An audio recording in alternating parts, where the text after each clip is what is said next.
are live here, Big Red Liquor's headquarters. Welcome to the Liquor Store Podcast. And I am here with Bryn Jones and Craig Huse. And Craig, let's go through a little bit of history of St. Elmo's, okay? So, Joestars Restaurant, 1902, is that correct? It opened up as a simple tavern in the original location, and where people go in the front door today was Joestars Tavern, serving the St. Elmo buffet. And obviously it evolved a lot through the years and expanded through the years. But it was a simple tavern with that same back bar that you see as you come through the main bar on your right side. And of course it survived Prohibition.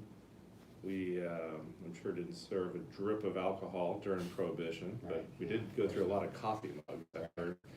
And then continued on. And I think Prohibition is what really launched more of the steakhouse piece of it, because it had a transition from a tavern to a restaurant at that point. So ownership changed hands in 37?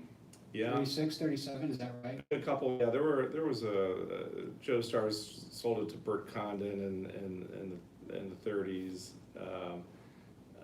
and he was another tavern owner that had it just for a short while. And it was kind of like, at that point, from what I hear from Harry Roth, who was the fourth set of owners, or was the fourth owner, said it was kind of going from a little downhill, and it went from bad to worse. I think as Joestar was getting older, and he transitioned it to someone else that didn't really have kind of handle on the business. And then that point, I think it was in the mid 40s, right, that the Harry Roth's brothers, Sam and Ike Roth, bought it, and they quickly got in over their heads too. They felt, and Harry Roth was an optometrist in Chicago, and his brothers called him up and said, "Can you come help join the brothers and get this business figured out?"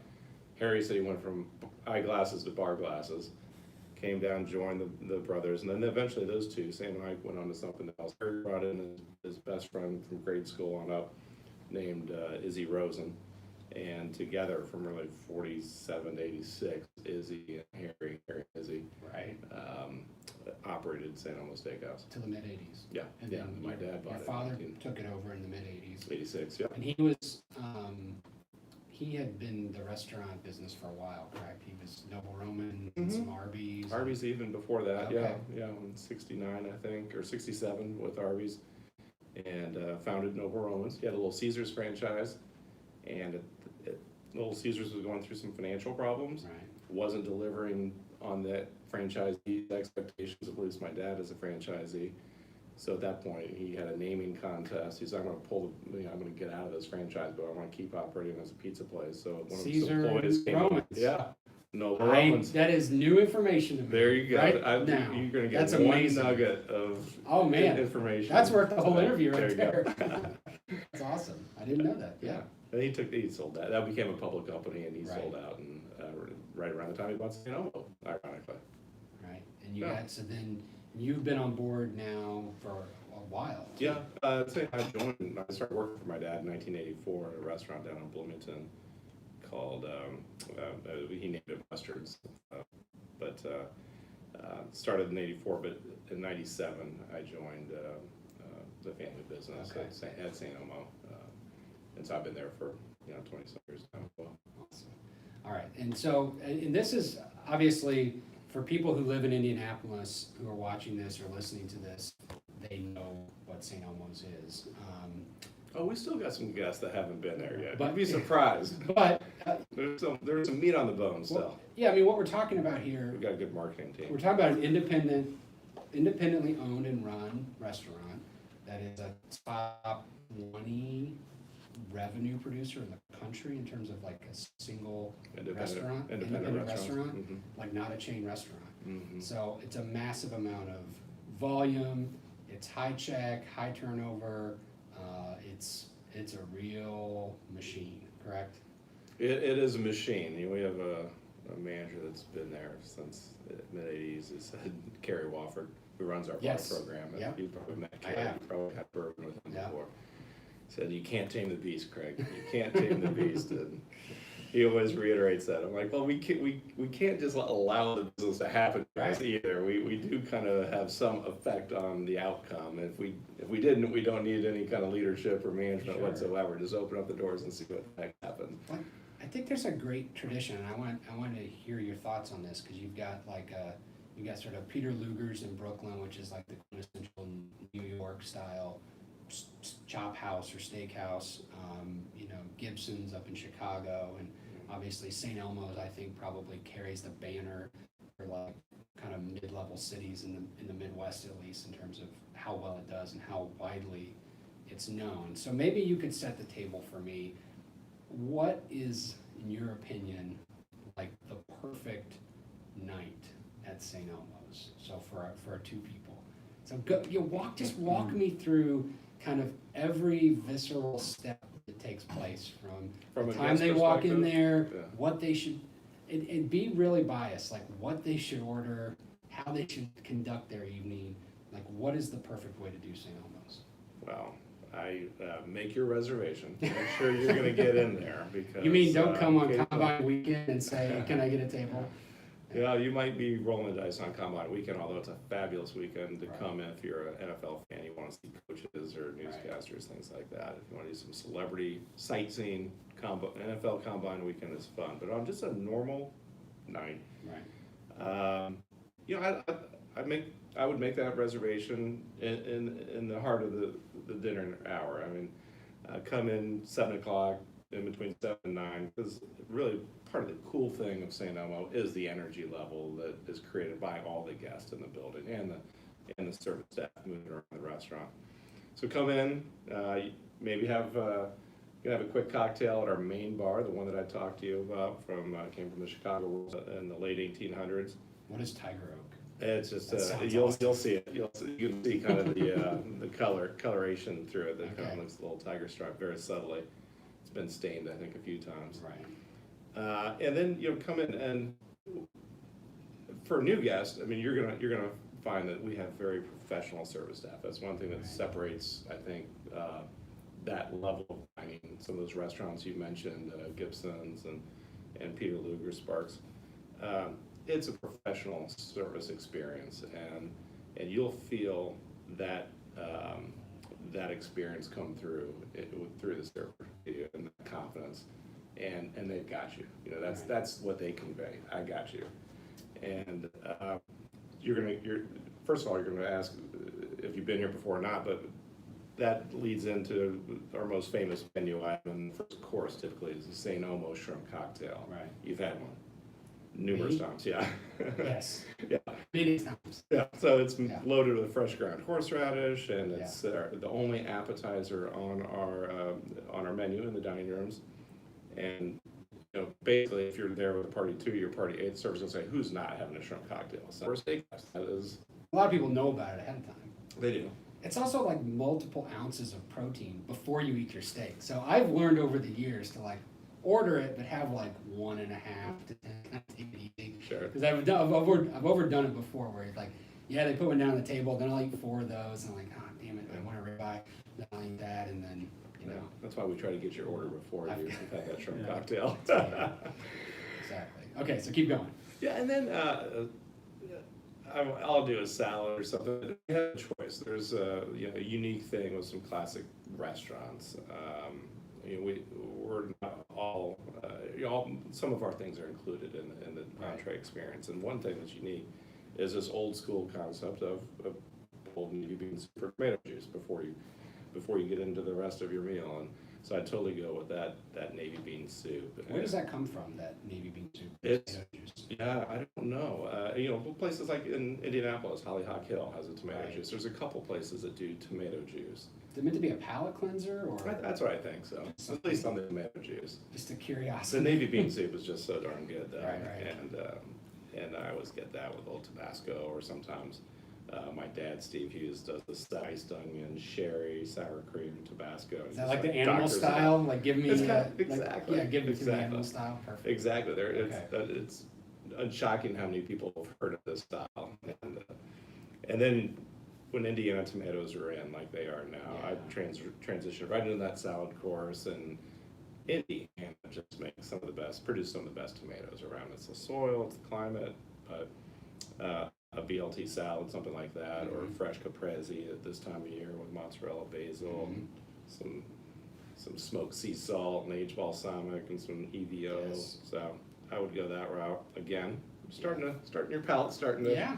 fill up a little bit, and then of course we're known for our steaks, and we've got some really incredible dry age steaks that are featured every night. I tend to get a New York strip or a ribeye, and those steaks are aged for 60 days, 30 days wet, 30 days dry. They're USDA prime, fantastic steak, and traditional loaded baked potato with everything on it. And putting that smoking goose bacon, lots of Yeah. it, maybe double the bacon on it. Yeah. Yeah. So with steaks, and I'm sure I don't know if you keep stats on this kind of stuff in terms of like how complicated it is getting a steak right for somebody. I mean, I'm sure you have guests that it almost doesn't matter, like you're never gonna get it perfectly right. Right, well, people's perception of medium rare plus can be different than, you get in, I'd like a medium, well minus, it's not even the traditional 5 temperatures or so. Do people Now tend you to get into like it? hybrid temperatures. Right, and they're like, yeah, so do they tend to probably say, is that kind of I the think rule of so, thumb? and fine steakhouses, I think, tend to be on the undercooked side of things, especially when you're dealing with a really quality piece of meat. I think Right. the chef wants Showed it that a way Polaroid of a too. match from 10 feet away. Yeah, you can always pick the steak up, but you can't do the opposite. It's back to that Noble Romans comment. Pizza's a lot easier, right? All the ingredients are on it, the cheese is melted, boom. But Right. a steak that you don't see it inside to nail those temperatures. We have 2 grill cooks, and Todd and Sarge that have been there forever, and they've cooked millions of steaks over the years, and they've both been there a long grill Right. every night, and they can cook by sight. It's just incredible, and their margin of error is just minimal, very minimal. So it's impressive.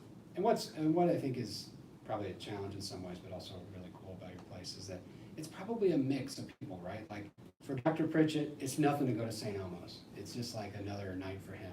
But there's probably a lot of patrons that you have that come there where that's a really special night, and that's the most money that they're going to spend on a meal in their entire year. And so it's really special for them, the anticipation of what each thing is going to taste like and the experience with the waiter. It's like they don't have that every week or every other week. That's the night they have. So I'm sure that's something that you guys probably are aware of at some level and have to. Yeah, and then we treat every guest super Right. special, and but I think it's, from a guest perspective, it's neat to be in a dining room with Right. people coming in for different reasons, celebrating a business closing, a game, a family birthday, Right. a special anniversary or something, a proposal. There's all kinds of different energies going on in the room, and that's just a pleasure to be in the restaurant business. We try to say we create memories. Everybody serves a great steak at $30 or $40, whatever it is.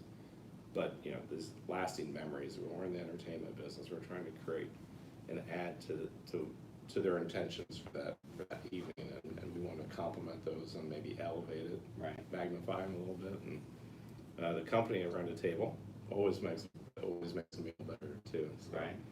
And then I think at the end of the meal, you got to go up to the 1933 Lounge and then grab a cocktail. We have a fireside lounge up there. Great book. We have a really cool bar that was also made by Brunswick that made the bar down below, and it's got a different atmosphere, but it feels just right and perfect, I think, for a lot of people. And Yeah. you can use that before dinner, after dinner. You can just go and have a drink and a conversation and skip the dinner if you want to. Yeah. It's like there's a little something for everybody. The thing I like about that bar the best is that even though it can be super crowded, it still feels private. I think it's the way it's lit, maybe, and it's like you feel like you're just with the person that you're with there, even though you could be right next to somebody. It's a great bar. All right, so then you think you got a cocktail to start, maybe a scotch or a martini or just a good. Your most ordered cocktail is what? Well, I mean, right now it's vodka's king, but Yeah. so we sell a lot of Tito's, of course, just Right. like you do. Right. But bourbon, the whiskey category is huge. Growing. So whether it's just simple on a large cube, or it's in a cocktail. Bourbon is, and we go and do those trips down to the bourbon country, Right. and select single barrels. We have a brown book full of, I don't know, we have 25 some single barrel selections that, and some of our guests get to go on those too, and, Right. and so they're a part of it. And then of course, guess which bourbon they were when they come in. Yeah. Number one craft cocktail is actually this guy here, Yeah. Elmo Cola. Yeah, Yeah. that's our number one drink. Yeah, our cocktail. What was the original, so we're gonna talk about this one in a second, but what was the original impetus for that cocktail? Like, did somebody at the bar invent that, or were you guys part of that? Yeah, we brought in a guy named Tim Kirkland to talk to our staff about service points. And Tim Kirkland's based in Denver, Colorado, and he's written a book called The Renegade Server. So if you're in the service business or in any capacity, front of house for sure, check out The Renegade Server. We brought him in to talk to our team for a kind of a corporate university day and kind of elevate our hospitality piece. But some of the things that Tim also does is kind of consult with beverage programs as well. And so we got this expert in town. Let's let him look at our cocktail list. And this is actually one that he developed with us or for us. This bourbon infused with Luxardo cherries and bourbon vanilla bean. And so we call it Elmo Cola. It comes with a little glass bottle, that classic old bottle of Right. Coke or Diet Coke, however you like your drink. And it's a really delicious adult cola experience. Yeah, and it's essentially, cola with any spirit is essentially a cocktail, because it's got the sweet in it, it's got the bitter in it already, and then once you add the spirit to it, you're kind of there in the ballpark of a cocktail anyway, so, it's been a great go-to, but you guys seem to be super successful with whatever that combination was, and it works for you. It really does. Like Bryn said, it's our number one cocktail, and not only at St. Elmo, but here in Izzy's, Burger Studies, we just kind of spread that cocktail across all the different brands. Yeah. So let's talk a little bit about your ever-widening universe. If we think about Elmo's as sort of the nucleus of it, you've got all these other marks and all these other pieces of your business that you've been trying to grow over the years. And here in Izzy's obviously has been super successful. I think you opened Burger Study maybe 2 years ago, is that right? Exactly. Okay. And then you've got 1933, which is a little bit of a different mark, even though it's kind of attached and in between those two. The other thing that you guys have done and been wildly successful with is that you've managed to sell the cocktail sauce all over the country. And then I think a year or change ago, you came out with the horseradish sauce, and then you've got the shake. I don't know what you guys call it, but that's what I call it in my house. We put it on the seasoning. Yeah. I call it the shake. The shake, I But like it. yeah, we put the shake on lots of different stuff at our house, and so talk a little bit about how that business has evolved over time. I think it's one of those good examples where you started with something that you're really known for already, and you've made it successful in a retail environment. So maybe talk a little bit about that evolution.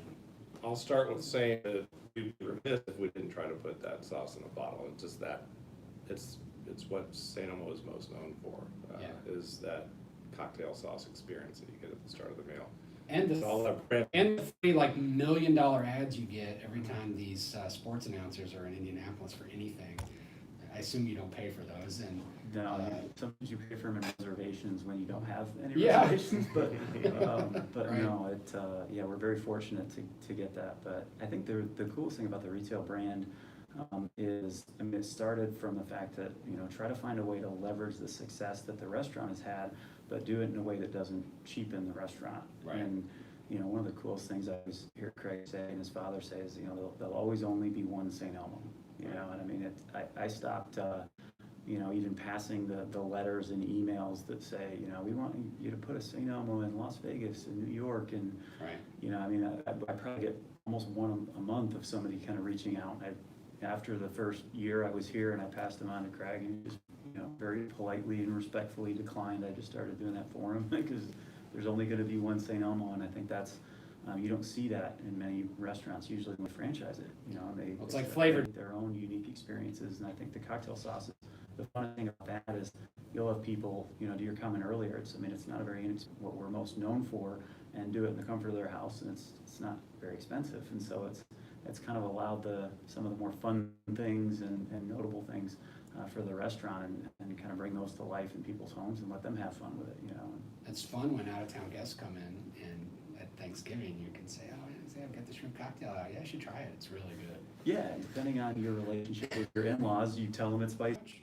Pretty much, yeah. And then the holidays, fourth quarter, you know, really counting October, November, November, December, we do about 65% of our sales from November through Super Bowl in February. So it's definitely a seasonal item. But I mean, last year we were in every Aldi in November, December in the country.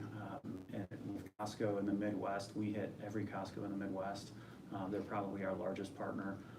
Phenomenal group to work with, and yeah, I mean, it's just we've just kind of kept growing, and we typically when a brand has success in retail, they roll out something different and new flavors, and we've actually probably been as inefficient in terms of product development. Every time we roll something out new, it has nothing to do with the previous product, which makes it tougher, you know, if you're trying to sell into these grocery stores or whatever. A lot of times it's a lot easier to work with one buyer. We have a different buyer for literally all 6 of our products, Right. Which isn't great, but we made sure to do that because it kept the integrity of the products clean. You know, we didn't want to just roll something out, you know, and there's certain retailers out there that have basically said, hey, you guys, whatever you guys come out with, we're going to sell. I mean, almost, so the seasoning is, you know, You have essential. the yogurt covered raisins by San Yeah. coming out? Is that what you mean? We don't, yes. Okay. As I always said, if we could have only been famous for yogurt, it's, we'd all be doing a little better right now, but, yeah, I mean, seasoning, a fantastic customer for seasoning, you know, maybe goes through 2 or 3 bottles a year. Right. You know, but yeah, we're, in Central Indiana, in the stores that we're in, we typically lead the category in every product that we've rolled out, even though they're very different. You know, seasoning lives in a different spot than cocktail sauce and steak sauce. And Well, it's interesting because I think it's like you look at certain categories and you're like, well, what's the most premium item in that category? It's kind of like the Yeti cooler. Like nobody really needs a $500 cooler. right. Like a Coleman cooler is totally appropriate and works just fine to keep your drinks cold for like 10 hours. But if there is a $500 cooler, man, people are going to buy it, Yeah. and so they buy it, and it's fantastic. And I looked at this, you know, this category. It seems like everything was like kind of okay, middle of the road, and then you guys come along, maybe a couple bucks higher in price point, but the flavor is so intense and it's such a visceral experience that. Yeah, screw it. We I want the yetied best. the category. Let's Yes, use that. yes. We yetied that We category. yetied that category. I think you Yeah. did, Yeah. for Yeah. sure. I mean, well, a lot of it too. So the 4th product that we rolled out was the Creamy Horseradish, and Mhm. that was one where we intended that to be the second one, and it took about 3 years before we actually got it to where the flavor matched what it was in the restaurant. Right. And so we were very slow with it, and you know, I think we had 4 go-rounds, you know, with the R&D team, which is the guys that bottle our sauces, and, you know, they've got like PhD scientists and chemists trying to figure out how to create this, and we just couldn't do it. We kept failing, and finally, the 4th go around, 3 years into it, they made it, and we're like, holy cow, that's it. That's the spot. Yeah. But even the cocktail sauce, this was before me, but can speak to the challenges. I mean, it was months and months, you know, almost like a year plus in development Wow. to make sure that it, you know, it tasted like it was supposed to and had the same heat. Yeah, and your business doesn't depend on it. It's a nice addition to what your everyday business is, but you have the time and you can afford to do it the right way and take it slow, doing it the right way. Yeah. So that's good. Okay, so then you want to get into the alcohol business. We're in it already. You're in so it. Now we're just on premise. We're in it. Yeah. And now we've got a off premise option with the San Elmo bourbon, and that we talked about earlier. That's the key ingredient in the San Elmo Cola. Well, here it is. Yeah, This Elmo is Cola. from, this is like the first bottle. This got This is produced the- today. It's got produced, yeah, this was bottled like 6 hours ago. Yeah, this is bottle number 1 of case number 1. So this Should we is- try it? Definitely. Absolutely. Okay. You guys are probably Nice pretty large excited about cube this. here. Yeah. Yeah. Yeah, the cubes are melted a little bit with all of our talking, but that's okay. Here. No, I'll pour for you. Oh, okay. We're in the hospitality business. Hey, I'll take what I can get. I'm in marketing, that's Bill. That's right. And then they blame it on operations. Exactly. Yeah, yeah. That's why it lasted so long. Well, it's really interesting because the category you've really decided to get into, you're using bourbon as your base, but then you're also adding these additional flavors. So I can tell you from firsthand experience, you know, in the last few months, that there's been some knockout all-stars in this category. The number one being Crown Royal Peach. I mean, it just has blown up huge. So I think you're knocking on the right door in terms of like categories that you think, okay, but what I think you probably are wanting to do is you want to appeal to like the not a bourbon drinker too, who likes that bourbon and cola, has a little bit of a sweeter palate. So you're trying to hit sweet spots for both consumers, I'm guessing. I think so. I mean, our Cheers. bourbon's wonderful. Cheers, man. Yeah, man, congratulations. I think This is awesome. Like ice and Sounds glass. good in the, Sounds like a Ron White concert. Yeah. Or, You know, we Comedy show. met Ron White this year. He was at one of our stores really? doing a tequila signing, and got to chat with him privately for a little bit, and yeah, that's the real deal. You know, and George Burns, that comedian, would always, he'd smoke a cigar, and whenever he couldn't think of his next joke or his next line, he'd take a long Yeah. drag on a cigar to buy him some time. So if I stall out today, They don't let me smoke if in this here. drink is gone, if I keep refilling my drink, it's because I'm working on material for you. It's got a fantastic mouthfeel right off the bat. So you really get the weight of that kind of, that cherry vanilla, the bourbon is there, so it's sweet, but it's not cloying. It's very easy to drink. I think it's proofed exactly right. I like the big ice cube on it. I'm sure you guys get a lot of Big Rock orders in your bars, and that's a perfect serve. Probably will make it super easy for your staff. You're just pouring that over a Big Rock and $10 and you're out the door. Yeah, some of these craft cocktails are 18 ingredients and it takes a bartender 4 minutes to make one. This one's fairly simple and really easy to make in your house too. On a hot day like today, 91 degrees outside. You can Yeah, it could be a record day. pour Just like this you over, said.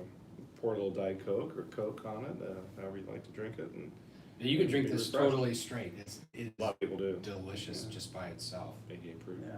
Mm. Yeah.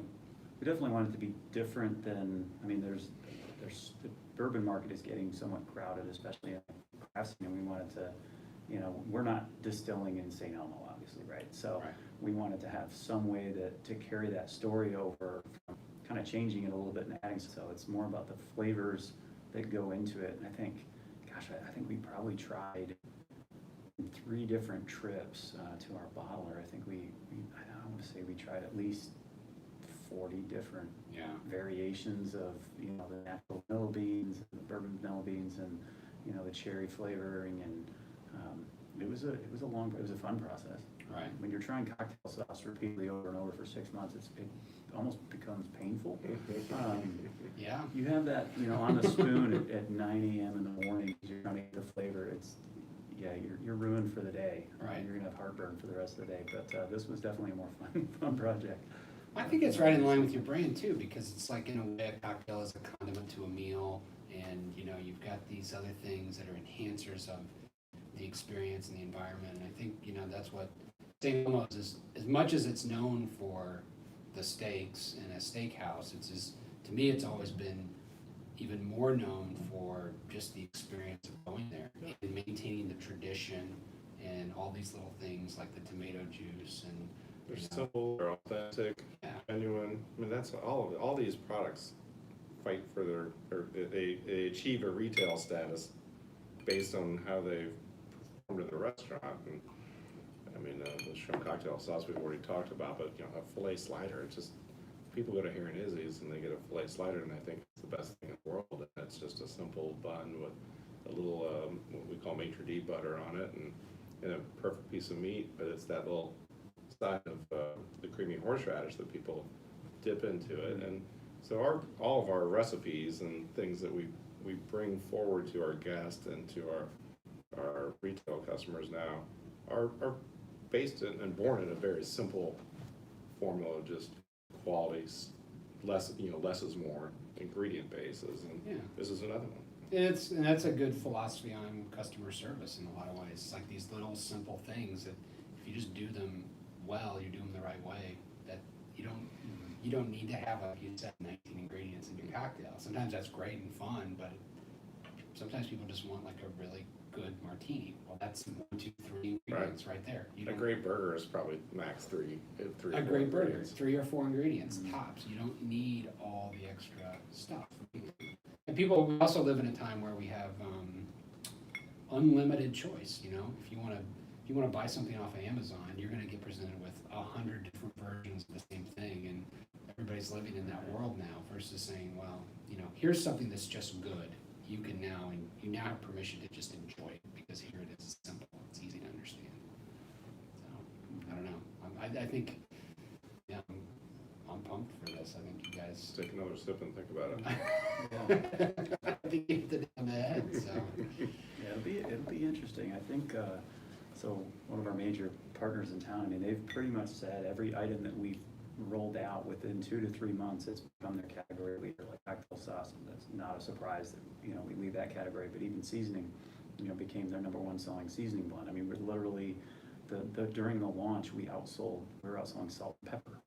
And it's a seasoning blend, and Creamy Horseradish, please. So it'll be interesting. We certainly don't expect to lead the category here, but we think we'll do pretty well because we've spent the time to, whenever we roll something out, it's not like we're just St. Elmo pumpernickel bread or St. Elmo yogurt. It has a story, and we've been very diligent and deliberate in the recipe process to make sure that it hits, and it's close enough to what we do in the restaurant, and it's you can't screw it up.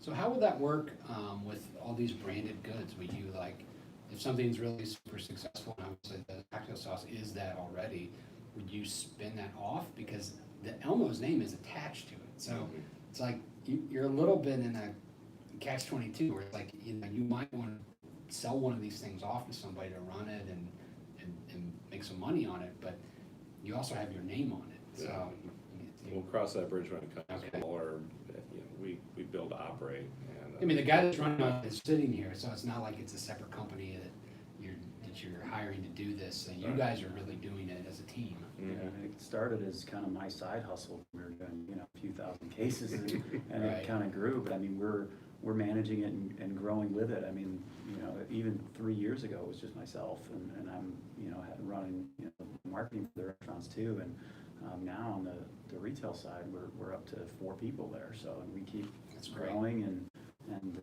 adding distribution in new markets. And I mean, the holidays last year we were in pretty much all 50 states except for Alaska and Hawaii. So we can get somewhere in Hawaii so we can do a sales meeting. I'll straighten the bottles. Yeah.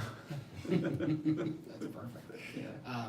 All right, so then maybe talk a little bit about the steakhouse and the restaurant environment. I mean, we're 8 or 9 years into out of the recessions, pretty much in the rearview mirror at this point. That of course the economy is always cyclical to a degree, but what's happening in the restaurant universe as you guys see it, and what's happening particularly in steakhouse world, that trends that you see that you may want to adopt, or things you see and you go, nah, that's not really for us. What are you seeing out there? Well, steakhouses don't tend to invent the trends. People enjoy a steakhouse because they know exactly kind of the experience that they're going to get. They feel comfortable in that environment in any capacity, whether we talked about business or family or whatever. It's a reliable, trusty friend, to visit, and that you can count on. Now we've evolved for sure over the years, especially at St. Elmo for 117 years. So we've been trying to be trendy since 1902, but subtly trendy. We're sourcing local ingredients, and I think good operators in the restaurant business will always succeed. Right.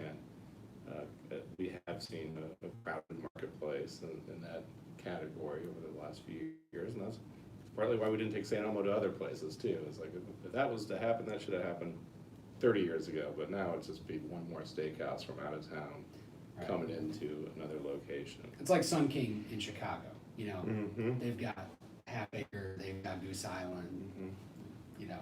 It's Yeah. good, it's good beer, but like, it's good beer in Indianapolis, it Right, doesn't right, necessarily translate up there sometimes. I think in the restaurant industry in general, I think you're seeing really positive, good shift to more local restaurants, you know, and the way I kind of think of it, you know, if you've got a brand that grows and eventually, you know, the guy owning it has, you know, 700 locations or something, it's like, well, I'd rather you have, you know, 700 independent guys driving Mercedes than one guy, you know, with a 70-foot yacht. Right. I mean, this is just a better way to live, and I think the biggest change in that has been social media has been great, because if you're a restaurant, not even for what brands do, it's not even about what we do, it's just if somebody has a phenomenal experience, they used to tell, you know, 5 or 6 people, now if they have a phenomenal experience, they may post it, and now 1,500 people see it. And so I think all it does is it exposes good operations versus, you know, maybe bad operations, and I think you just get exposed, you get found out a little bit quicker. If you do a great job, you're gonna grow. If you don't do a great job, you're actually gonna do a lot of business probably faster. Right. But that's, I think, the biggest shift that I've seen, and I think it's happening in almost all businesses. So, I mean, we much sooner work with smaller groups and, you know, independent operators. I mean, working with you guys is, you know, a little bit easier than going through that corporate chain that something's gotta be approved in 2 states away, you know? Right, We can sure. just send you guys the text and, hey, you guys wanna sell some bourbon? Sure. We don't even have to send them a text, we see them at lunch. Exactly, yeah. Right, exactly. Good. So then talk a little bit about the future. What do you guys see? I mean, this is the future right now. You've got a lot of work to do to get this all over the place, but what are some of the ideas that you've been thinking about just way down the road? Did I mention those yogurt covered ratings? That's when the big money starts. We're just trying to develop genuine products, and the retail side, there's some, we can branch out with maybe a few more things as well, Right. but we also have geographic expansion capabilities too, and we're definitely concentrated in the Midwest, because that's where our business is located, that's where we were born. Right. But there'll be a lot of geographic expansion, I think, too. And then the restaurant side, we have 2 new restaurants opening up in Fishers, Indiana. Right. One in November. The 1933 Lounge by St. Elmo will be coming online. And then February, we have a new concept called the 8C Tavern and Kitchen, which is a tribute to Hamilton County.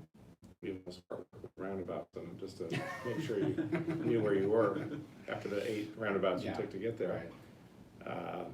But it'll be another classic American grill, intentionally on both sides of the business. And we grow to get better, we don't grow to get bigger. Yeah. You know, and that provides opportunity and you know, great exposure, and we lean in towards our guests and our clients and try to find them, come to them, whether it's with a new restaurant or if it's a product. Yeah, each thing kind of building on the next one, so that's great. Well, hey guys, I really, I wish you the best with this. We're gonna sell a ton of it, I think, and it's you know, congratulations on, what'd you say, 117 years in business? Right, yeah, exactly. That's where St. Elmo is, and this is. When was flight invented? 1903 or something. Yeah, so I think that. you're can't like remember. pre-flight.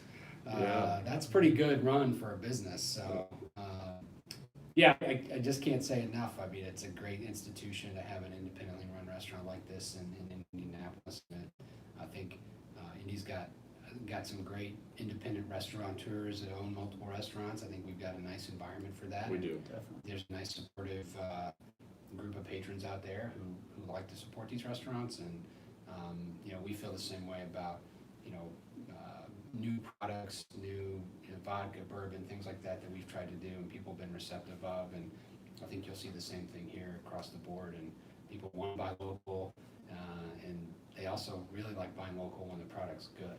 Yeah. And this tastes good, so, Well, I appreciate it.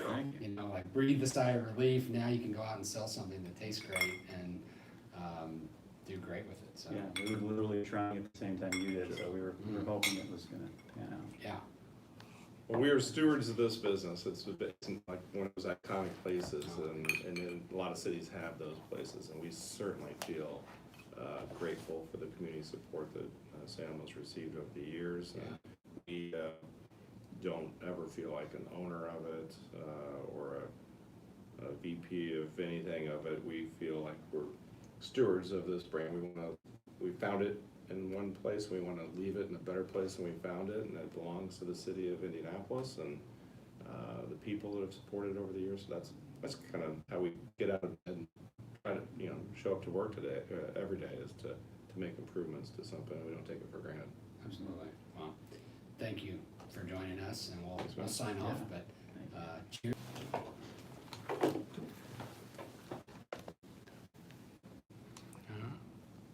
Short one, that was only 40 minutes.